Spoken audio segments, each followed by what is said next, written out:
তুমি আমাকে যে খাবার দিয়েছো এই খাবারে তো মাছই পড়ে আছে। আরে মাতাল, খেলে খাও, নাহলে টমিকে দিয়ে দেবো। চাচি, আজ আমার খুব মন চাইছে স্ট্রবেরি ললিপপ খেতে। আমার জন্য কি স্ট্রবেরি ললিপপ বানিয়ে রাখবে? হ্যাঁ লিনা, বানিয়ে রাখবো। আরে মাতাল, ওঠো আর লিনাকে স্কুলে পৌঁছে দিয়ে এসো। ঠিক আছে লিনা, চলো আমি তোমাকে স্কুলে দিয়ে আসি। আগে আমার মদের বোতলটা নিয়ে নি। লিনা তাড়াতাড়ি আসো, না হলে তোমার চাচি আমার হাতে মদের বোতল দেখে ফেলবে।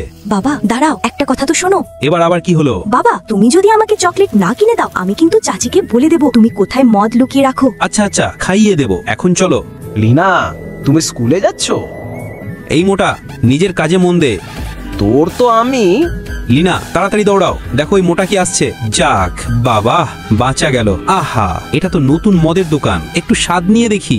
বাবা, আগে আমাকে স্কুলে পৌঁছে দাও, তারপর খেও। তুমি যেতে চাও তো যাও, আমি এখানেই থাকবো। আজ তাড়াতাড়ি স্ট্রবেরি তুলতে হবে।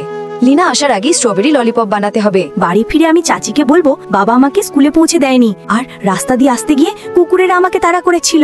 লিনা, তুমি কেন কাঁদছো? কি হয়েছে? বাবা আমাকে স্কুলে পৌঁছে দেয়নি, আবার রাস্তাতে কুকুরগুলো আমাকে তাড়া করেছে। ওই মাতালকে আজ আমি দিনের বেলা চাঁদের আলো দেখাবো। ওই মাতালকে আমি পরে দেখবো। আগে এসো, দেখো আমি তোমার জন্য কি বানিয়েছি। চাচি, আপনি আমার জন্য স্ট্রবেরি ললিপপ বানিয়েছেন? ধন্যবাদ চাচি। বন্ধুরা, আমার চাচি যে ভালোবাসা দিয়ে আমার জন্য ললিপপ বানিয়েছেন, অবশ্যই একটি লাইক করো।